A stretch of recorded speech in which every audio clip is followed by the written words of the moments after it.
Bismillahirrahmanirrahim. Assalamualaikum warahmatullahi wabarakatuh. Perkenalkan, nama saya Alifah Novianti, NPM 212191112 dari kelas C. Di sini saya akan memaparkan hasil jurnal yang saya telah buat minggu lalu.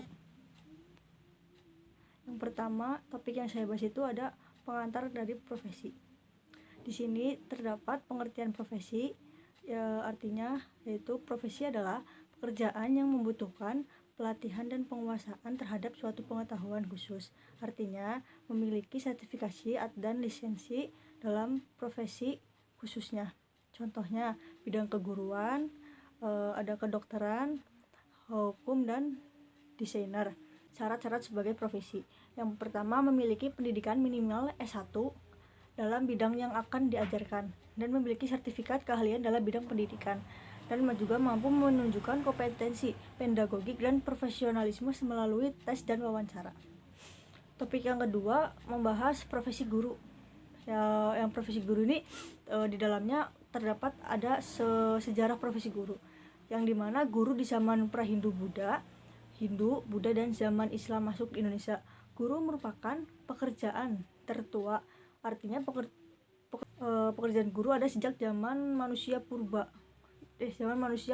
atau mampu berpikir dan mengenai ilmu pengetahuan. Baik, dilanjutkan. Pada awal kemunculan, seseorang membutuhkan orang lain untuk dimintai pendapat dan dijadikan sebagai panutan. Sejarah singkat guru. Guru diartikan secara formal. Pemerintah India Timur Belanda telah menciptakan sebuah sekolah bernama Quick School, pelatihan guru.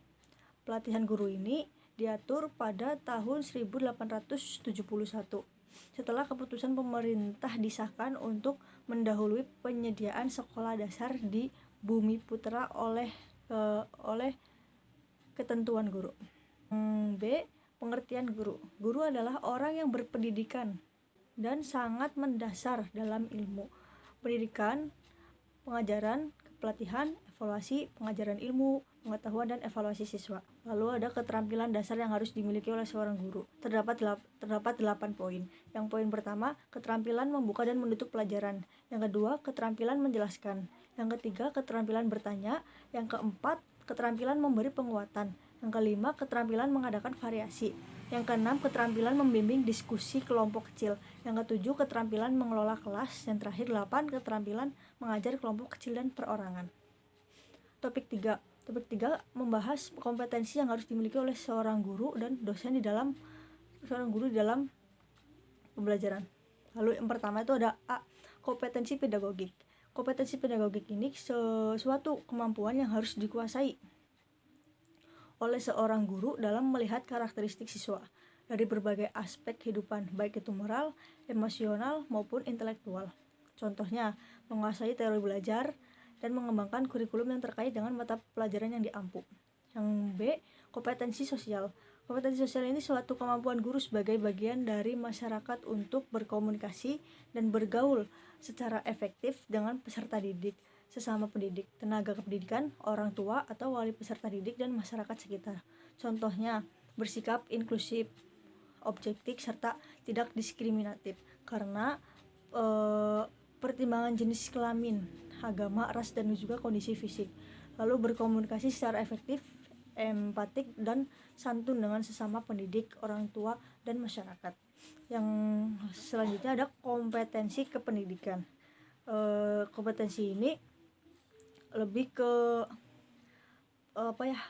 ke kemampuan kepribadian yang berakhlak mulia, arif, berwibawa, serta menjadi peserta didik stabil, dewasa, dan bijaksana. Contohnya, bertindak sesuai dengan norma agama, hukum, sosial, dan kebudayaan nasional. Yang kedua ada menampilkan diri sebagai pribadi yang jujur, berakhlak mulia, teladan bagi peserta didik di masyarakat. Yang keempat ada kompetensi profesional. Kompetensi ini lebih ke materi pelajaran secara luas dan mendalam, serta metode dan teknik mengajar yang sesuai dan dipahami oleh peserta didik dan tidak menimbulkan kesulitan.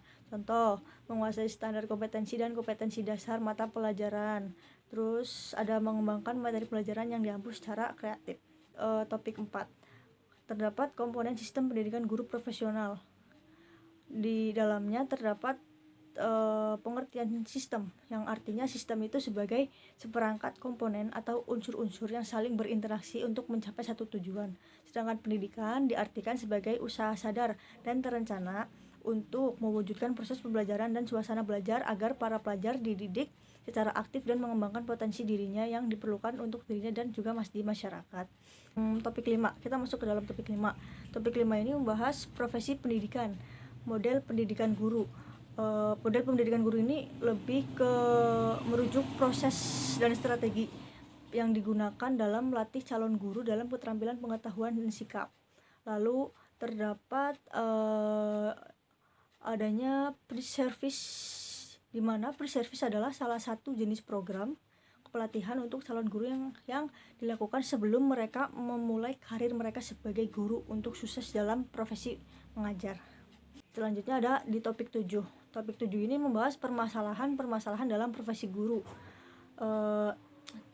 Contohnya itu permasalahan dalam profesi guru antara lain kurang persiapan dalam mengajar, perilaku siswa yang beragam, konsentrasi siswa berkurang, kurang interaksi dan pelajaran, lalu sering merasa paling benar, kurang menjadi contoh, daya serap siswa kurang disiplin. Lalu di topik 8 membahas pengembangan pendidikan guru profesional.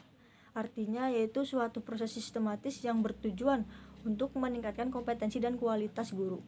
Lalu terdapat komponen-komponen yang berpengaruh dalam menghasilkan guru profesional. Nah, baik, selanjutnya untuk selanjutnya itu ada refleksi pengalaman belajar yang dipilih. Nah, yang saya pilih di dalam jurnal ini terdapat topik-topik pembelajaran yang sangat penting untuk dipelajari karena sangat berguna untuk bekal kita nanti di mana kita sebagai calon guru harus profesional dan berkompetensi di masa yang akan datang. Dengan kita mempelajari mata kuliah profesi pendidikan ini, saya bisa paham dan mengerti bagaimana cara untuk menjadi guru yang profesional dan terus belajar, memahami langkah-langkah yang akan kita tuju di masa depan untuk bisa terus mengembangkan potensi diri kita. Lalu dengan kita memahami materi-materi yang sudah dijelaskan atau telah terdapat di jurnal, jadi saya sebagai pelajar dari yang belum mengetahui cara menjadi guru profesional, jadi mengetahui cara menjadi guru profesional yang baik. Lalu adanya pembelajaran bermakna. Artinya ini di dalam jurnal ini hal-hal yang saya dapatkan dari topik yang sudah saya paparkan, jadi mengetahui posisi kita sebagai mahasiswa atau pelajar untuk kedepannya nanti, seperti komponen-komponen yang harus kita miliki untuk menjadi guru yang berkompetensi dan profesional untuk bekal kita nanti kedepannya agar lebih baik. Mungkin cukup sekian yang dapat saya jelaskan dan juga saya paparkan. Selebihnya mohon maaf. Wabillahi taufiq wal hidayah. Wassalamualaikum warahmatullahi wabarakatuh.